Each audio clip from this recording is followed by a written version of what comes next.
Chant 17.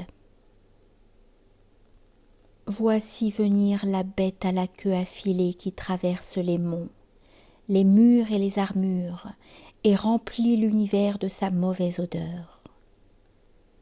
C'est ainsi que parla mon guide. Et tout de suite il fit signe à la bête et la fit aborder au bout de ces rochers sur lesquels nous marchions. Le dégoûtant symbole où l'afro des dépeintes s'en vint toucher au bord de la tête et du buste, mais sans avoir tiré sur la rive sa queue. Son visage semblait celui d'un honnête homme, tant il avait l'aspect bienveillant au dehors. Le reste de son corps était comme un dragon. Il avait les 2 pieds velus jusqu'aux aisselles. Son dos et sa poitrine, ainsi que ses 2 flancs, étaient tout tachetés de nœuds et de rouelles. Les beaux tapis que font les Turcs et les Tartares, tramés ou bien brodés des plus belles couleurs, ou d'arracher la toile, ont bien moins d'agrément. Comme on hait parfois la barque sur la rive, en sorte qu'elle reste à moitié dans les flots, ou bien, comme la bâche et les goinfres tudesques, le castor se prépare à guetter le poisson. Tel l'immonde animal restait à nous attendre, sur le bord dont les rocs entouraient le désert. Il semblait fouetter le vide avec sa queue, et dresser dans les airs sa fourche venimeuse aux aiguillons, pareils à ceux des scorpions.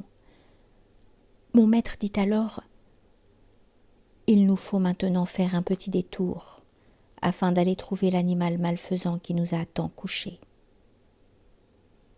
Nous descendîmes donc, allant toujours à droite, et nous fîmes 2 pas sur l'extrême rebord pour éviter le sable et le feu qui pleuvaient.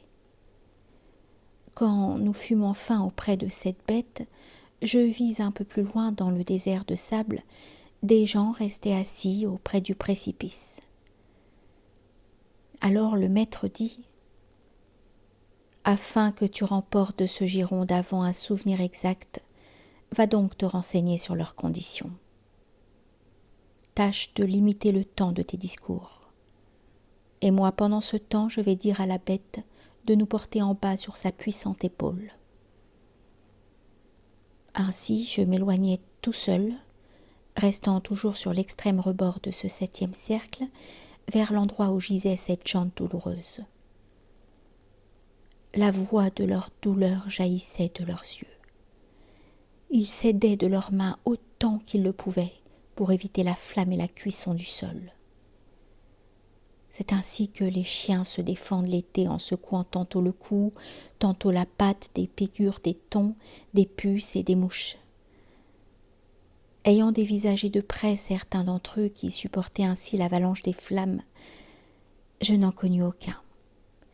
Je m'aperçus pourtant que chacun d'eux portait une escarcelle au cou, chacune de couleur et marque différentes, et qui semblait former leur unique souci. Et comme je passais en regardant leur troupe, je vis soudain un sac jaune et chargé d'un meuble d'azur qui me semblait devoir être un lion. Puis, promenant ainsi mon regard tout autour, plus rouge que le sang, je vis une autre bourse où, blanche comme beurre, on pouvait voir une oie. L'un de ces hommes-là, dont la bourse était blanche et sur un fond d'azur portait pleine une truie, me dit : « Que viens-tu faire ici dans cette fosse ? Déguerpis. Mais apprends, puisque tu vis encore, que ce Vitalien dont j'étais le voisin doit bientôt nous rejoindre et s'asseoir à ma gauche. Parmi ces Florentins, je suis seul de Padoue, et ils m'ont maintes fois rebattu les oreilles, criant : « Quand viendra-t-il, l'illustre chevalier, possesseur du sachet qui porte les 3 boucs ?» Lors il tordit la bouche et me tira la langue, tout à fait comme un bœuf qui lèche ses naseaux. De peur que mon retard à la longue ne fâche celui qui m'avait dit de ne pas trop rester, je rebroussai chemin, laissant ces malheureux. Je trouvai que mon maître était déjà monté à cheval sur le dos de l'horrible animal, et il dit : « Il te faut un cœur bien accroché. Nous n'aurons désormais que ce genre d'échelle. Monte devant. Je veux me placer au milieu pour l'empêcher de nuire entre la queue et toi. » comme celui qui sent, dans un accès de fièvre, un frisson qui paraît paralyser les membres et se met à trembler dès qu'il voit un bout d'ombre, tel je devins moi-même en entendant ces mots. Mais de ma propre honte ayant tiré courage, car l'exemple du maître oblige le valet, cherchant un bon endroit sur cette croupe immense, je voulus prononcer, mais sans me rendre compte que la voix me manquait, « Tiens-moi bien dans tes bras ». Mais lui, qui tant de fois m'avait si bien aidé dans des besoins plus forts, sitôt que je m'assis, il me prit dans ses bras pour mieux me soutenir. Et il dit « Gérion, en route maintenant. Mais descends doucement et fais les cercles larges. Tu portes, souviens-t'en, un tout autre fardeau. » Et comme en reculant par à-coups se détache le navire du bord, tel il partit enfin. Mais dès qu'il put donner libre cours à son vol, il ramena la queue où se tenait la tête, l'étendit et la fit glisser comme une anguille, pendant qu'il fendait l'air au rythme de ses pattes. Et je crois que personne au monde n'eut si peur, ni lorsque Phaéton laissait tomber les rênes, faisant brûler le ciel tel qu'on le voit encore, ni quand le pauvre Icare aperçut ses deux ailes se détacher des flancs et fondre avec la cire, et son père crier « Tu ne tiens pas le coup !» qu'au moment où je vis que je plongeais soudain dans l'air de toutes parts et qu'on n'apercevait plus rien autour de moi, si ce n'était la bête. Elle ne cessait pas de nager doucement, tournant et descendant. Je ne m'en rendais compte que par l'air qui venait d'en face et d'au-dessous. À ma main droite en bas, j'entendais la cascade faire au-dessous de nous un horrible fracas, et pour la regarder, je voulus me pencher.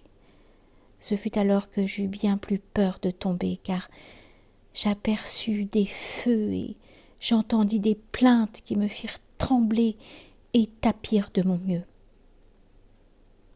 Je m'aperçus enfin qu'on descendait en rond, ce dont je ne pouvais me douter tout d'abord, rien qu'à voir les tourments qui montaient de partout.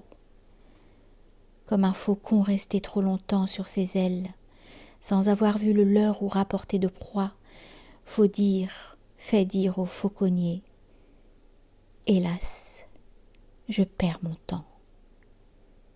Et descend mollement lui qui montait si vite, faisant de longs détours et se posant bien loin du maître mécontent qui se met en colère. Ainsi nous déposa Gérion tout au fond, exactement au pied de l'abrupte falaise. Et sitôt qu'il se vit défait de notre poids, il partit plus pressé qu'un trait ne part de l'arc.